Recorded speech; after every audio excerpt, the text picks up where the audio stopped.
Kenapa perlu nabung dan invest? Kenapa nggak nabung aja biar uangnya aman, dijagain sama bank, dikasih bunga lagi? Lumayan kan? Kenapa nggak invest aja? Gila, duit ditaruh di bank cuma dapat bunga yang bahkan lebih rendah daripada inflasi setiap tahun. Kayak duit kita malah tambah habis, bukan tambah banyak. So, apakah kamu tim nabung atau tim invest? Guys, kita butuh dua-duanya. Karena kita punya dua kebutuhan yang berbeda, dan nabung dan invest adalah dua jalan untuk memenuhi dua kebutuhan yang berbeda.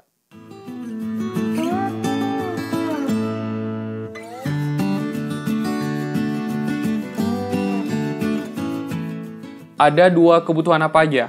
Kebutuhan yang pertama itu kayak membeli satu keperluan yang jumlahnya cukup besar, yang tidak bisa kita lakukan hanya dengan gaji kita per bulan. Bisa seperti beli HP, gadget, beli kendaraan, bahkan sampai nikah, atau apalagi pergi liburan, nanti pendidikan anak, waduh banyak dah. Pokoknya itu adalah kebutuhan yang satu kali dikeluarkan dengan kebutuhan yang sekali pengeluaran, kebutuhan yang sekali dikeluarkan, kebutuhan yang apa sih enaknya? Keperluan yang mahal. Kemudian ada tipe kebutuhan yang kedua, yaitu untuk menghidupi diri kita sendiri ketika kita sudah tidak bisa menghasilkan uang untuk menghidupi diri kita sendiri, menghidupi keluarga kita.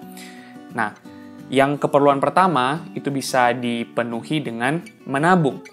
Kenapa? Nanti akan saya jelaskan. Dan kebutuhan yang kedua bisa dipenuhi dengan invest.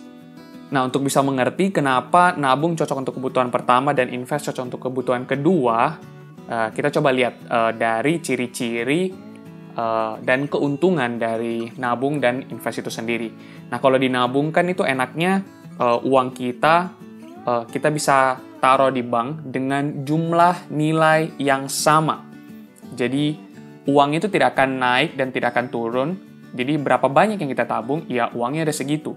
Dan sebagai bentuk rasa terima kasih bank kepada kita karena sudah mau menaruh uang kita di sana, karena sebenarnya bank pakai duit kita buat dipinjamin ke orang. Jadi, KPR teman-teman, cicilan teman-teman, itu semuanya pakai uang orang lain yang ada di bank tersebut. Nah, sebagai bentuk terima kasih atas itu, bank kasih kita yang namanya bunga bank. Supaya kita senang, taruh duit kita di bank. Kelebihannya, uang kita aman di sana, tidak akan naik nilainya dan juga tidak turun. Nah, kalau untuk investasi yang seperti saham lah, reksadana lah, obligasi lah, dan teman-temannya itu, nah itu nilainya akan naik dan turun sesuai dengan harga pasar.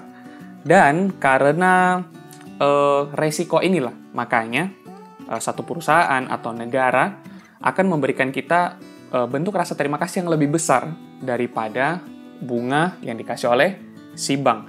Jadi salah satu, kalau misalnya bank, kelebihannya adalah dia menjaga nilai uang yang kita taruh di sana. Investasi memberikan return yang lebih besar, yang nanti akan kita pakai untuk kebutuhan tipe kedua, karena kita akan main di long term, dan uangnya akan kembali untuk menghidupi kita ketika kita sudah pensiun, sudah tua, sudah tidak mau lagi bekerja. So, that's dua perbedaan. Itu perbedaan untuk nabung dan invest. Oke, dan kenapa nabung cocok untuk keperluan yang pertama? Jadi, teman-teman coba bayangin nih, misalnya pas udah rencana mau nikah tahun ini, dan ternyata situasi ekonominya seperti situasi corona. Jadi harga saham anjlok, maksudnya segala sesuatu yang invest harganya turun. Dan itu pun sebenarnya agak sayang kalau misalnya kita dalam satu kurun waktu yang ketika ekonomi paling rendah itu dan kita menarik jumlah uang yang besar untuk kebutuhan nikah, ya kan? Jadinya kita kehilangan keuntungan yang bisa kita dapatkan dari periode kita menarik uang itu. So, itu kenapa kita perlu dengan cara nabung, karena uang kita tuh selalu sama value-nya yang ada di bank. Jadi ketika kita butuh, di timing kita mau menikah misalnya, kita tinggal ambil uangnya dari bank dan kita gunakan untuk keperluan kita. Atau nih, kalau misalnya teman-teman udah rencana mau beli HP atau liburan, dan teman-teman mau tarik duit dari investasi, ternyata investasinya sama seperti tadi, harganya juga turun. Jadi uangnya nggak cukup deh buat teman-teman beli HP kah, atau liburan kah. Kecuali teman-teman ya tipe yang mau bersabar dan menunggu nilainya naik kembali, baru teman-teman tarik duitnya, ya bisa dicoba kali ya. Dan kenapa invest cocok untuk tipe pengeluaran yang kedua, yang nanti kita tunggu sampai satu waktu yang panjang, baru kita akan mulai tarik secara rutin setiap bulannya sesuai dengan berapa banyak keperluan untuk hidup kita. Kenapa? Karena untuk long term inilah kita bisa meminimalkan resiko ketika kita invest di saham, reksadana, obligasi, dan teman-temannya itu yang biasa kita sebut sebagai ekuitas. Jadinya kalau misalnya kita invest rutin setiap bulan yang memberikan kita return yang lebih tinggi daripada nabung, kita akan sangat bisa menikmati returnnya ini yang telah terakumulasi selama berapa tahun teman-teman investasi. So that's why untuk tipe kebutuhan yang kedua kita perlu invest. Terakhir, untuk taktik nabung dan invest yang mungkin teman-teman bisa coba contoh dengan logika seperti ini. Kalau nabung gampang sih, yang penting teman-teman bisa cari ke bank yang mau memberikan bunga yang lebih tinggi daripada inflasi di negara teman-teman. Kalau misalnya di Indo, inflasi sekitar 4% harusnya rata-rata kalau dilihat dari beberapa data beberapa tahun terakhir. Artinya mungkin teman-teman perlu mencari bank yang memberikan bunga 4% ke atas. Kalau bisa lebih tinggi, lebih bagus. Soalnya dengan seperti itu, daya menabung teman-teman tidak akan dikalahkan dengan kenaikan harga setiap tahunnya. Kemudian untuk invest, sama gampang juga. Rutin invest ke index fund atau istilahnya reksadana indeks. Kalau bisa dengan jumlah yang sesama mungkin, di timing yang sesama mungkin setiap bulan. Dan gue juga penasaran untuk cara invest gue yang seperti ini. Kalau misalnya gue pakai ke data real untuk reksadana indeks yang gue beli selama ini, misalnya nih, kan sekarang 2020. Gue mau coba simulasin kalau gue mulai invest dari misalnya tahun 2000. Habis itu gue beli setiap bulan dengan gaji, waduh gajinya juga kayaknya nggak boleh pakai gaji sekarang ya. Gue coba nanti pikir-pikir gimana caranya. Gue bikin simulasi, kalau misalnya gue mulai invest dari tahun 2000 sampai tahun 2020 sekarang nih.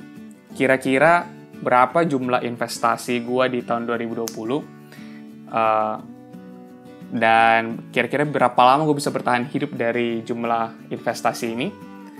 Boleh, kayak nanti gue bikinin simulasinya pakai Google Sheets lagi. Teman-teman bisa suggest di bawah kira-kira apa yang mau saya simulasikan. Kalau di Indo mungkin kayak IHSG atau apa sih reksadana yang paling terkenal mungkin yang dari tahun 2000 sudah ada. Jadi gue bisa testing, gue bisa simulasikan dengan itu. So, itu dia teman-teman untuk nabung dan invest kalau versi Newbie Life. Sebenarnya gue pengen tahu teman-teman biasanya nabung dan invest itu motivasinya apa? Alasannya apa? Boleh dong sharing dikit di komen. That's it. Kalau teman-teman mau tahu tentang bank yang gue pakai, disclaimer, gue di Taiwan. Jadi untuk teman-teman di Taiwan boleh bisa tanya bank apa yang gue pakai di sini untuk nabung dan reksadana indeks apa yang gue pakai untuk invest di sini di Taiwan. Kalau misalnya di Indo, gue belum nabung dan invest sendiri di sana karena pendapatan semua gue di Taiwan. Tapi mungkin gue bisa suggest untuk reksadana indeks dan tabungan yang ada di Indo dari apa yang gue search di Google. That's it.